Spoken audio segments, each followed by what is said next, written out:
Halo majikan, kembali lagi kita di Mrs. Things. Tahu nggak sih, kemarin itu Babu habis dari Cina. Iya benar. Nggak tahu kan majikan, tiba-tiba Babu udah di Cina. Namanya juga pesugihan ilmu ngilang. Begitu toto di Cina. Ya Babu kesana kan ada kerjaan tuh, survei pabrik-pabrik di sana gitu. Sekalian juga tapi jalan-jalan ya, mumpung kagak sama bos begitu, kita bandel-bandel dikit lah. Tapi tahu nggak sih majikan, di Cina itu tuh lagi ramai banget tentang ini berita meninggalnya seorang artis namanya Yu Menlong. Jadi gini, sebenarnya berita ini tuh sudah tersebar dari tanggal 11 September 2025. Yang mana kalau di berita-berita di saluran TV di China sendiri sana tuh disebutkannya, Yu Menlong ini tuh meninggal karena malam-malam dia jatuh dari lantai 6 sebuah penthouse atau apartemen mahal, apartemen eksklusif gitu ya. Yang tentunya berita ini membuat heboh. Karena memang Yu Menlong sendiri itu adalah artis yang cukup punya nama, gengs. Bukan yang tipe-tipe skuter gitu, enggak. Skuter maksudnya artis kurang terkenal gitu ya, enggak. Dia cukup punya nama. Nah tapi kalau di rilisan beritanya itu, polisi ini bilang Yu Menlong itu jatuh karena mabuk berat. Yang nggak tahu gimana ceritanya, mungkin pas kejadian posisinya dia di dekat jendela, gara-gara mabuk itu kan kepleset atau bagaimana jadinya jatuh. Karena dikatakan tidak ada saksi mata pas kejadian itu berlangsung.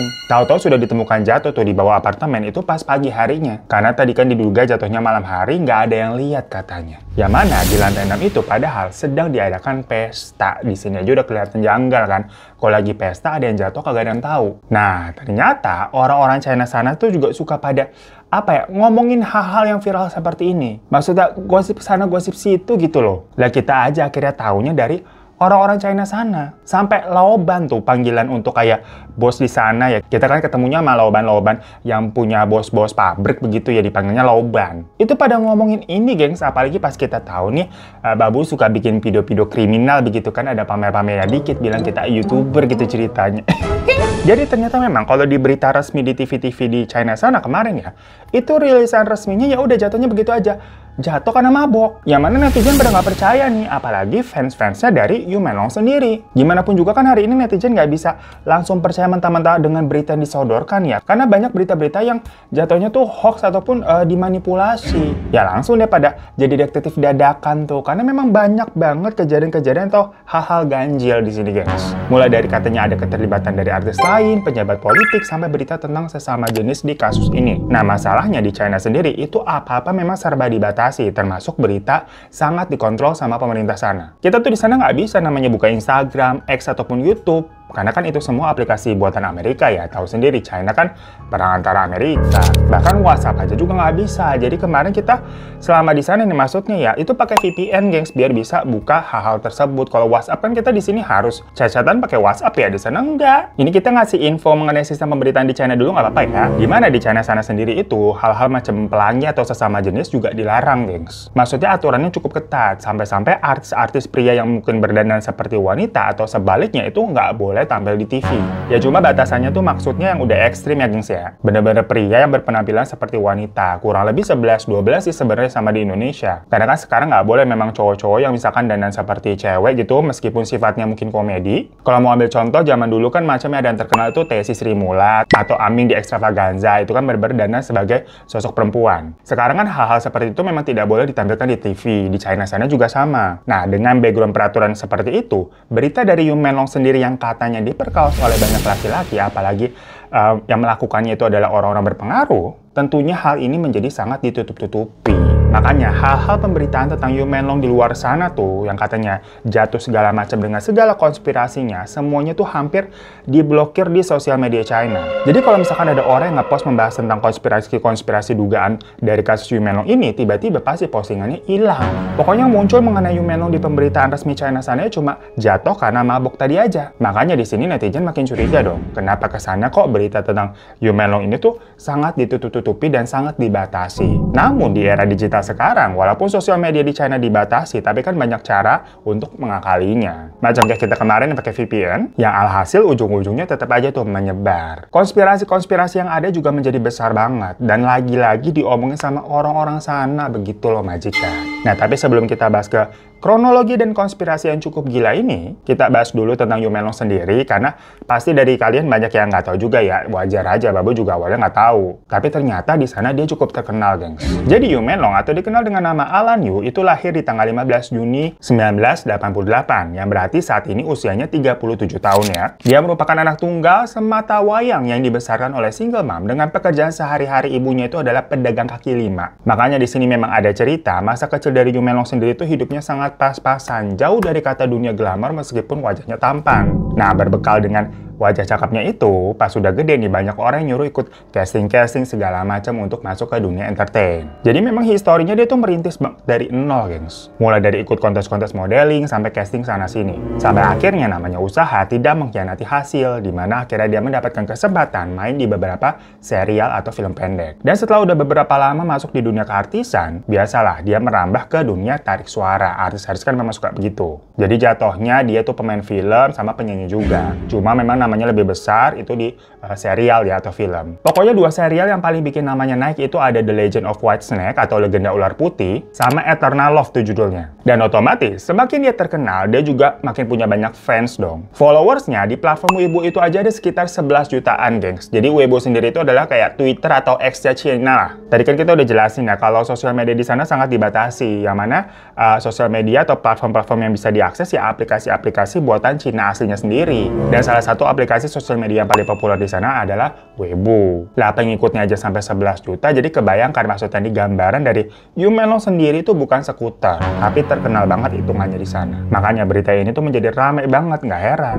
Di mata para fansnya, Yumenlong itu tuh image-nya positive vibes banget. Dulu pernah ada berita kalau katanya dia pernah mencegah temannya sendiri yang mau mengakhiri hidup. Nah kok sekarang malah diberitakan Yumenlong sendiri yang mau melakukan itu. Makanya fansnya ini nggak bisa langsung percaya gitu aja dengan berita yang telah dirilis. Pokoknya banyak jejak digital yang merekam Yumenlong ini tuh kayak perhatian banget dengan orang-orang, terutama fans-fansnya di sekitarnya. Macam kayak kalau artis Korea gitu kan lagi jalan di bandara atau di jalanan kan pasti banyak yang ngerubutin foto-foto segala macam sampai dusuk-dusukan begitu kan. Dan gak jarang sampai ada yang jatuh. Nah, Yumenlong ini selalu refleks bantuin para fans-fansnya itu yang kedorong-dorong atau sampai jatuh. Itu nggak sekali dua kali, selalu memang begitu refleks bantuin. Berarti kan memang tabiatnya dia bukan orang yang acuh sama sekitarnya. Ya cuma walaupun ibaratnya nih seseorang udah berusaha menjadi baik ya, namanya artis tetap aja ada gosip-gosip miringnya. Ada aja cobaannya. Namanya juga di dunia hiburan. Jadi katanya itu dulu pernah ada seorang investor wanita ya kaya raya lah. Dimana dia tertarik nih sama Yumenlong. Ya ketebak nih arahnya kemana. Intinya Yumenlong sendiri ditawari akan dipromosikan menjadi artis yang lebih besar lagi.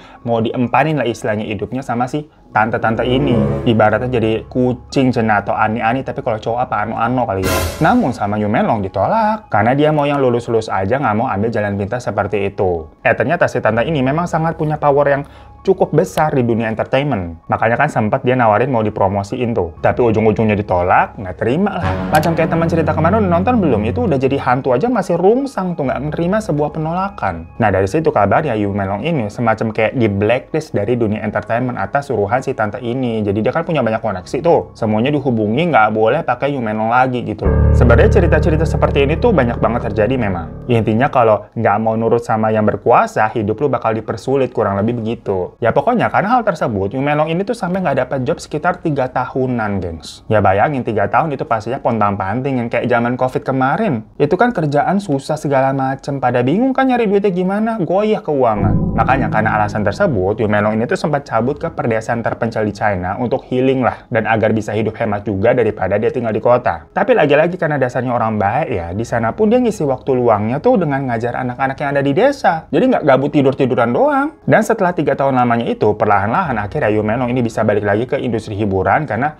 fans-fansnya memang banyak yang nyariin. Sepower-powernya si tante tadi tetap aja kan pasti dia nggak bisa bener-bener menggapai semua aspek channel entertainment. Pasti ada 1, 2, atau 3 yang tidak terkoneksi dengan si tante itu, dan yang mau aja bekerja sama dengan Yumenlong karena kan image-nya masih baik di mata fans-fansnya juga. Jadilah dia ada job-job lagi, namanya naik lagi. Nah dengan image yang baik seperti itu, kenapa kok tahu-tahu dia ditemukan tidak bernyawa dengan diberitakannya luncat? Punya masalah apa memang dia sebenarnya? Apakah ini ada sangkut pautnya dengan si tante yang ditolak tadi? Nah, dari sini kita masuk ke kronologinya.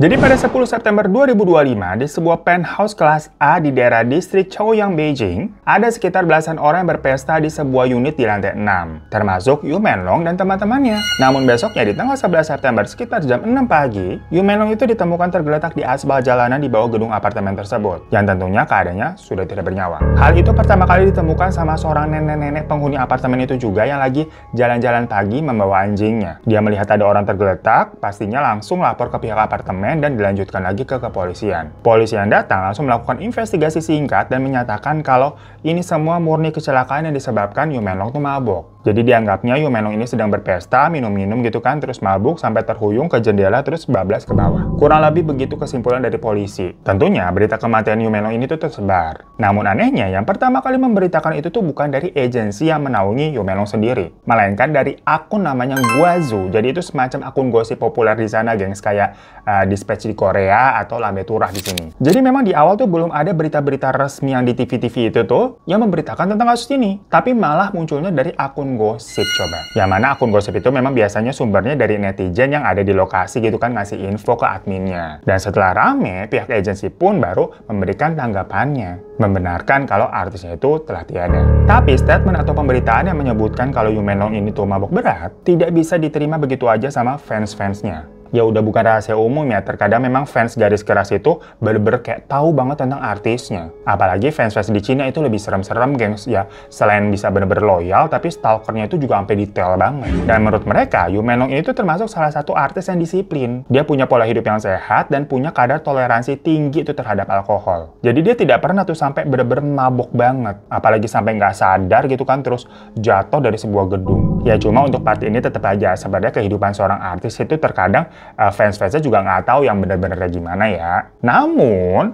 tipe jendela yang ada di penthouse itu bukan jendela yang gampang aja bisa lost gitu orang keluar. Karena rata-rata pertama nih, jendela-jendela yang ada di gedung-gedung ataupun di apartemen yang tinggi-tinggi itu memang dirancang untuk nggak semudah itu orang bisa mengeluarkan badan. Apalagi memang konteksnya di sini, jendela yang ada di penthouse tersebut itu memiliki jaring-jaring yang semacam kayak jaring penangkal serangga dari kawat gitu loh, dari besi. Biasa kalau di Jepang atau Korea juga jendelanya ada jaring-jaringnya begitu. Nah maksudnya nggak semudah itu juga mau si Yu Menlong ini jatuh keluar dari jendela karena ada jaring-jaring tersebut tuh, yang walaupun tipis, tapi biasanya kuat, susah buat dilepas kalau nggak benar-benar dipaksa ataupun dirusak. Kalau hanya sekedar kayak ketabrak atau kesenggol tubuh aja gara-gara mungkin mabuk jebret gitu kan, nggak mungkin langsung copot. Karena logikanya kalau didesain itu gampang copot ya, itu kan membahayakan orang yang ada di bawah dong, bisa kejatuhan. Ini kan apartemennya tinggi-tinggi. Intinya perlu effort yang lebih lah untuk bisa melepaskan si jaring itu dari jendela. Ditambah lagi ditemukan tuh di unit bawahnya itu kan ada jendela juga. Nah di situ terlihat kayak ada goresan tangan, gengs. Di mana ada anggapan kalau Yu Menlong ini sempat kayak didorong atau sengaja diangkat tubuhnya untuk dibuang keluar jendela oleh beberapa orang, dan dia sempat kayak mungkin nyakar jendela di bawahnya untuk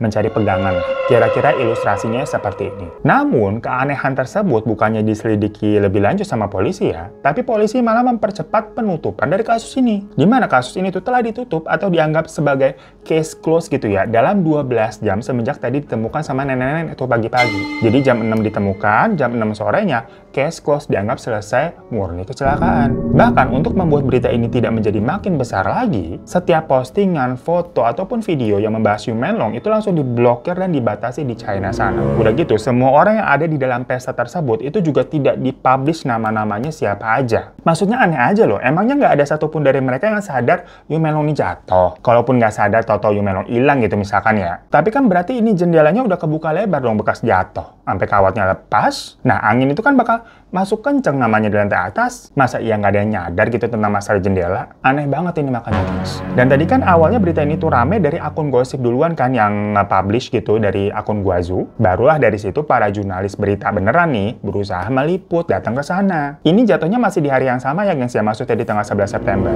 Pokoknya urutannya nih pagi-pagi habis ditemuin sama nenek-nenek itu kan geger tuh satu apartemen yang mungkin salah satu penghuni di sana ada yang foto-foto terus ngirim beritanya itu ke akun gosip Guazu. Terus diposting sama mereka rame nyebar. Nah, siangnya nih, jurnalis itu juga pada datang buat ngeliput karena tahu dari akun Guazu tadi. Masa ya di lokasi kejadiannya itu semuanya udah bersih, kagak ada polisi lain atau apa gitu, padahal ini jatuhnya belum case close ya, ditutupnya kan jam 6 sore. Jadi memang seolah-olah polisi ini cepat-cepat bersihin semuanya aja untuk ngilangin barang bukti. Yang menurut penghuni sana memang katanya polisi ini cuma nutup TKP sampai jam 9 pagi doang, itu pun untuk dibersihin, bukan nutup untuk kayak biar nggak boleh lewat. Habis itu ya udah, setelah bersih dibuka lagi dan lokasi itu beroperasi kayak biasa. Jadi pas wartawan datang siangnya tuh udah bersih semua, udah beres. Dan jam 6 tahu-tahu dapat kabar polisi menutup kasus ini. Namun waktu para jurnalis ke sana, mereka ngeliat tuh ada jendela yang dari luar masih kelihatan rusak kan bolong. Makanya sempat difoto-foto juga tuh dari luar. Dan mereka juga mendapati ada bekas goresan tangan tadi tuh. Ditambah para jurnalis ini juga sempat mewawancarai si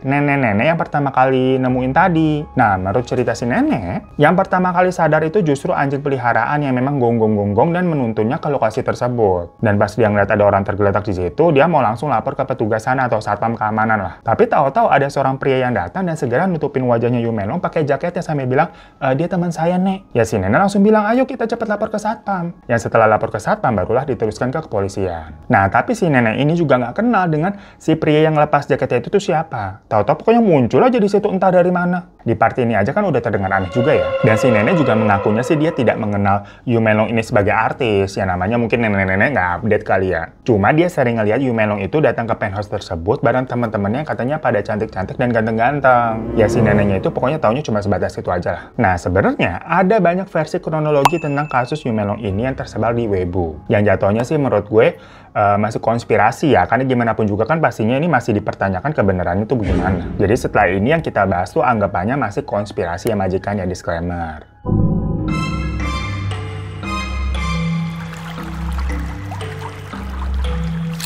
Yang pertama nih ya, di akun Weibo itu tuh ada seorang pria namanya tuh Shaoli. Ya lagi-lagi nggak tahu itu nama asli atau enggak. Dimana dia mengaku kalau pada hari itu, dia bekerja sebagai pelayan part-time di pesta yang memang didatangi sama Yumelong. Nah dia itu tuh bertugas sebagai yang kayak megangin nampan isi minuman, terus keliling sambil bagiin ke orang-orang gitu loh. Dan sepenglihatannya dia, malam itu Yumelong tidak banyak minum. Tapi teman-temannya semua yang terus memaksa dia untuk minum, jadi kayak dicekokin. Sampai ada saat, seorang temannya tuh kayak ngeluarin bubuk putih dari kantong jasnya sendiri, terus dituangin ke gelas minuman dan maksa Yumelong buat minum itu. Dan karena si pelayan ini tuh sempat ngelihat minuman tersebut udah dicampur sesuatu, si pelayan tadi tuh berusaha ngasih kode ke Yumelong untuk jangan diminum. Tapi ternyata perbuatannya itu kayak diketahui sama orang lain dan si pelayan ini tuh sempat diseret ke dapur sama orang tersebut dan dibilangin, kamu jangan ikut campur, udah kamu pulang aja. Ya karena dapat intimidasi dan disuruh pulang gitu, diusir dan langsung buru-buru dia pergi. Besokannya dia baru dapat kabar kayak dari berita tadi tuh kalau Yumelong telah tiada. Entah bener atau enggak ya postingan tersebut atau cerita yang dia ungkapkan, tapi yang jelas setelah postingan itu viral, tiba-tiba akunnya hilang. Tapi seperti mati satu tumbuh seribu ya, ada lagi nih muncul postingan lainnya yang lebih rinci, di mana postingan tersebut tuh diduga ditulis oleh si pemilik properti penthouse sendiri, jadi pemilik gedungnya. Yang mungkin gimana pun juga dia ingin mengungkapkan yang sebenarnya ya. Dikatakan kalau pemilik unit yang di lantai 6 itu adalah memang unit milik temannya si Yumelong. Dan dari kamera CCTV penthouse itu menunjukkan di mana pesta berlangsung dari jam 8.15 malam sampai jam 2.40 pagi. Dan dihadiri sekitar 17 orang.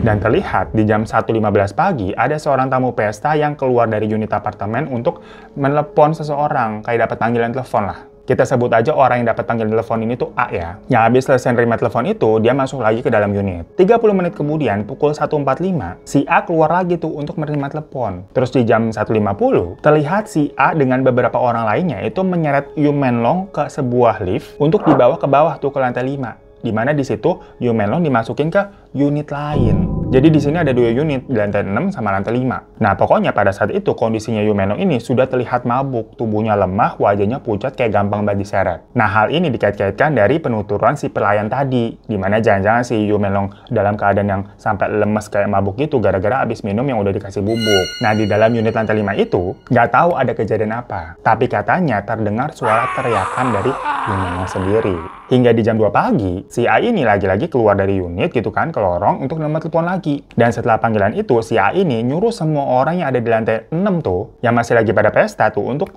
bubar, selesai, pada pulang sana. Nah, untuk pertanyaan siapa sih sebenarnya yang nelfon si A, itu belum ada yang tahu. Karena kalau di CCTV kan mungkin hanya terlihat si A ini teleponan sama orang aja pakai HP. Nah, setelah para tamu udah pada pulang, Yu Menlong ini tuh dipindahkan lagi ke lantai 6 yang tadi. Nah, diduga di situ Yu Menlong itu dilempar atau dijatuhkan lewat jendela. Masalahnya memang tidak ada CCTV di dalam ruangan ataupun di jalan yang menyorot ke arah jendela ya. Ya kalau hal ini benar, jadi bisa aja mungkin para tamunya nggak tahu kalau Yu Menlong jatuh karena mereka udah disuruh pulang duluan. Lanjut lagi di jam 4 pagi, para penghuni atau tetangga-tetangga yang di penthouse itu tuh terbangun karena katanya mereka mendengar ada suara berisik-berisik semacam ada barang-barang tuh lagi dipindahkan. Dimana salah satu penghuni tuh melihat ada 4 orang berpakaian hitam membawa kardus tuh keluar dari unit penthouse yang di lantai 6 tadi yang dipakai buat pesta, sambil ngebawa kardus-kardus nggak tahu isinya apaan. Kemudian mereka pergi naik mobil SUV hitam tanpa plat nomor, jadi kayak mobil bodong. Yang di saat itu tentunya diduga sebenarnya Yu Menlong ini udah jatuh tuh ke bawah. Pokoknya menurut konspirasi di sini, dikatakan bahwa Yu Menlong itu sempat disiksa dan diperkaos tadi pas dibawa ke unit lantai 5, gengs. Yang sebenarnya kasus ini tuh bisa menjadi simpel, karena kalau memang benar kematian Yu Menlong ini dirasa mencurigakan, semua orang yang terakhir bersama korban termasuk para tamu pesta itu harusnya kan diminta keterangan semua dong. Kayak kasusnya Teng Monida dulu lah, orang-orang yang bersama dia di perahu kan semuanya diinterogasi.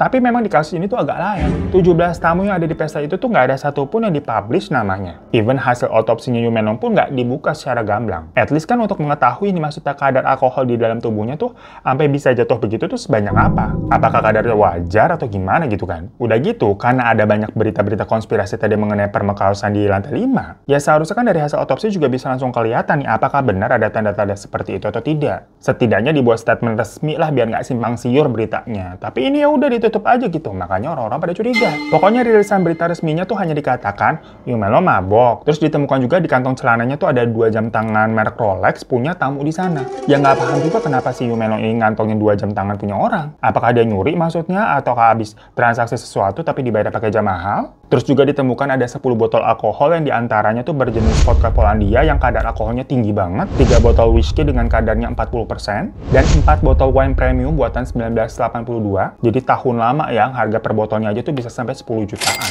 Nah makanya di sini ada anggapan kalau tamu-tamu yang datang itu bukan orang sembarangan, gengs, dengan minuman-minuman yang mahal-mahal begitu. Dan karena polisi tetap nggak publish nama-nama tamunya siapa, lagi-lagi netizen tuh yang pada nyari tahu kenapa nggak dipublish sih, apakah ini orang-orang penting. Dan dari hasil pencarian netizen nih, ada beberapa nama-nama yang tersebar yang jatuhnya ini semuanya tuh berteman baiknya Yu Menlong sebenarnya. Tapi ya lagi-lagi ini semua hasil investigasi dari netizen sendiri ya, bukan rilisan resmi polisi. Pokoknya ada namanya Guo Tayu dan Ji Guangguang yang mereka itu penulis naskah dari beberapa serial yang memang dibintangi sama Yu Menlong. Dimana jam Rolex yang dikantongi tadi itu salah satunya punya mereka. Terus ada Chen Qingsong dan Wang Zhaoda yang merupakan sutradara dari serial yang pernah juga dibintangi sama Yu Menlong. Ada juga Song Yiren, seorang aktris wanita temannya Yu Menlong. Sama ada orang namanya Fang Ling yang tiba-tiba dia tuh pergi ninggalin Beijing gitu aja setelah kasus ini tuh viral. Pokoknya orang-orang ini tuh semua memang dekat ya, memang pernah satu project juga bersama Yu Menlong. Anehnya setelah kejadian ini nggak ada satupun dari mereka yang bersuara memberikan statement. Tapi yang ada tuh malah menyangkal kalau mereka ini nggak ada di pesta tersebut. Sampai ada tiba-tiba pergi ke luar negeri tuh Fang Ling. Dan rata-rata juga sampai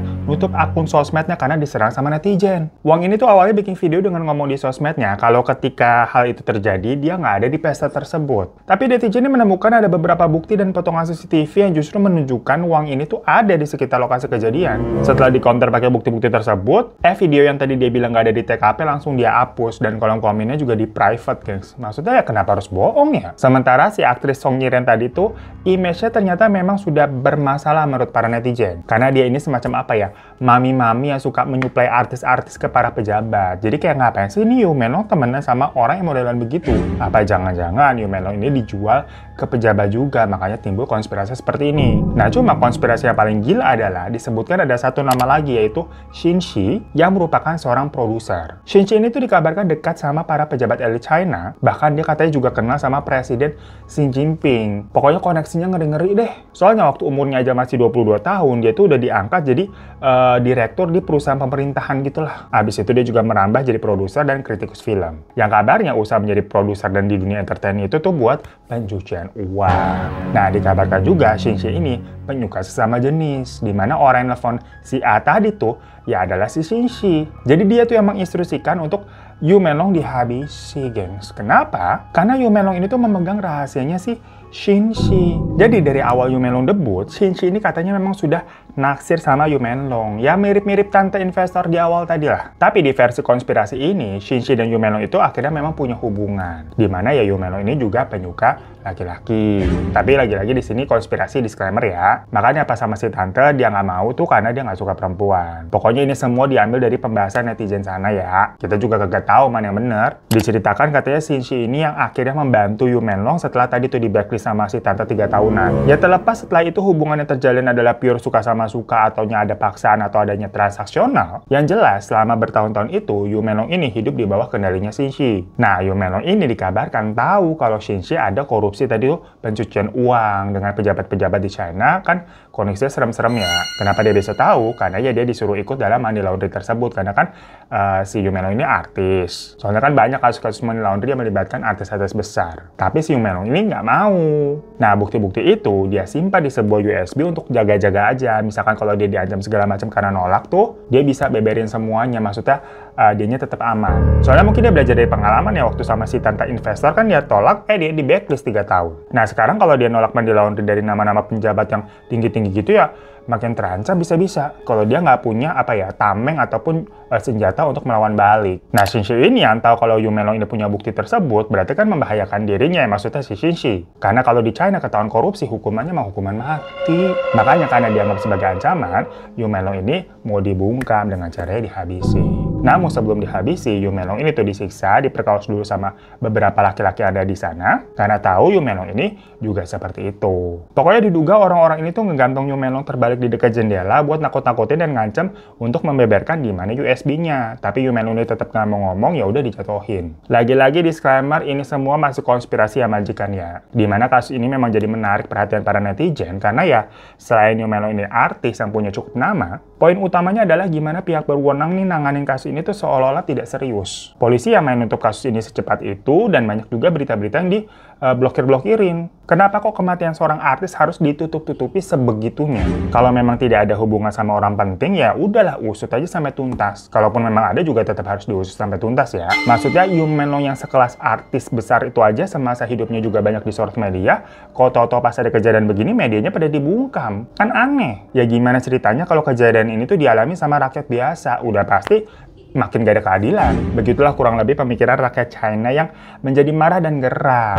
Ya seperti istilah no viral no justice, dan walaupun ditutup-tutupin kayak apapun, pada akhirnya netizen ini mulai bergerak. Banyak tuh yang pada silaturahmi ke akun-akun resmi pemerintahan. Kayak ke akun pengadilan China tuh, yang pada komen-komen meminta supaya pengadilan ini membantu mengusut tuntas kasus ini. Pokoknya komennya ada puluhan ribu. Akun resmi Kementerian Kebudayaan dan Pariwisata China aja yang sebenarnya nggak ada hubungannya sama kasus kriminal seperti ini ya, itu juga dibanjiri komentar sampai 68.000 gitu loh gengs. Yang niatan para netizen itu sebenarnya biar negara-negara lain itu ikut membahas kasus ini. Karena kalau di luar China kan nggak bisa diblokir-blokir dari pemerintah sana ya. Biar terdengar aja lah. Tapi lagi-lagi sama instansi terkait tadi malah dihapus-hapusin komen-komennya lah. Netizen kan jadi makin curiga. Kenapa sih ditutupin banget? Tapi netizen kan kagak habis akal ya, ada aja gitu caranya. Walaupun akun resmi pemerintahan komentarnya pada dibatasi tuh, mereka nih sampai pada lanjut komentarnya di platform e-commerce gengs. Jadi kalau di China kan terkenalnya tuh Taobao ya, misalkan kayak Shopee di sini. Nah, kalau mereka habis beli barang, mereka reviewnya tuh barangnya bagus gitu, sesuai pesanan, tapi tetap kawal terus ya kasus Yu Menlong supaya nggak tenggelam. Keadilan pokoknya harus ditegakkan, jangan mau dibungkam. Ada aja pokoknya komen-komen mengenai Yu Menlong ini. Jadi serame itu netizen sana. Makanya pas Babu kemarin ke China,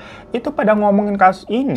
Salah satunya ya Laoban yang Babu temui itu, pos pabrik-pabrik aja juga pada ngebahas kasus ini. Apalagi pas tahu nih Babu suka bahas kasus kriminal luar negeri, langsung disuruh bahas ini juga biar didengar nih sama teman-teman di Indonesia agar pemerintahan China tuh susah buat nutup-nutupinnya dan ditindaklanjuti biar kalau viral kan ya tadi no viral no justice. Jadi ujung-ujungnya Babu ke sana tuh udah jalan-jalan ke China, tetap aja disuruh buat video sama orang sana. Ya Allah Akbar, udah nasib ya. Ya tapi sedihnya keluarga Yu Menlong sendiri itu sebenarnya masih tenggelam dalam kesedihan. Terutama ibunya Yu Menlong sendiri kan single parent, itu juga anak semata wayang. Ketika dapat telepon tentang putranya tersebut, ibunya waktu itu udah usia 70 tahun ya langsung jatuh pingsan. Tapi yang dibingungin netizen nih, setelah itu ibunya memberikan pernyataan kalau dia ikhlas dengan kepergian anaknya dan meminta masyarakat tuh untuk tidak menyebarkan berita yang aneh-aneh. Ya lagi-lagi hal ini dianggap sebagai apa ya, mungkin jangan-jangan ibunya tuh diancam atau dipaksa ngomong seperti itu. Tapi ada juga nih komen-komen menarik daripada netizen sana nih, pada bilang kayak selama ini Yumelo memang dikelilingi sama orang-orang yang berpenampilan apa menarik, cantik-cantik, ganteng-ganteng, berpendidikan, punya segalanya. Tapi ternyata mereka-mereka lah yang justru menjadi malapetaka, yang sampai membuat hidupnya Yumelo berakhir dan kematiannya justru seperti dibungkam, ditutup rapat-rapat. Intinya ya kalian jangan seneng atau bangga dulu misalkan dekat kenal dengan orang-orang yang secara materi dunia ini bagus lah, entah harta atau jabatan. Tapi kalau tidak disertai dengan hati yang baik ya, mereka semua bisa aja malah mencelakakan kalian dengan materi yang mereka punya. Kan serem ya. Sampai-sampai pas tanggal 20 September kemarin tuh, waktu Babu di China, itu pada demo gengs minta keadilan buat Yumenlong. Mereka bilang kalau kasus ini tuh dibiarkan begitu saja, maka semua hal itu akan mudah dibungkam sama penguasa. Jadi ya sampai saat ini bisa dibilang apa ya, gantung kali ya. Maksudnya polisi kan udah menutup kasus ini, namun kalau beritanya makin lama makin besar ya nggak menutup kemungkinan untuk dibuka dan diusut lagi seiring tuntutan masyarakat maunya begitu. Tapi menurut kalian gimana? Apakah benar ini adalah murni kecelakaan seperti rilisan polisi atau justru konspirasi netizen tadi tuh ada benarnya? Coba komen di bawah. So itu gengs, Mr. Sing kali ini yang sekali lagi disclaimer kalau berita-berita ini tuh banyak jatuhnya masih konspirasi sebenarnya. Karena gimana pun juga kan diambilnya dari akun-akun yang banyak yang anonim juga, yang mungkin ngaku-ngaku atau mungkin benar, kita juga Allahualam kebenaran yang nggak tahu. Cuma pertanyaannya kenapa polisi secepat itu menutup kasusnya padahal memang ada kejanggalan-kejanggalan yang harusnya diusut, dicari tahu dulu. Makanya netizen tuh jadi curiga. Ya kalau kalian merasa ada yang perlu dikoreksi, terutama pengucapan dari nama-nama orang yang mohon maaf ya, kita juga gagal gitu, kagak bisa lidahnya. Tahu sendiri nama Indonesia aja serka belibet. Atau mungkin ada yang mau nambahin info-info, langsung aja tulis di kolom komen di bawah ya. Terima kasih majikan semua, mohon maaf kalau ada salah-salah kata. Sampai jumpa lagi di kasus-kasus misteri selanjutnya. Assalamualaikum warahmatullahi wabarakatuh. Misteri dunia orang pada kenapa? Misteri dunia memang sudah pada gila.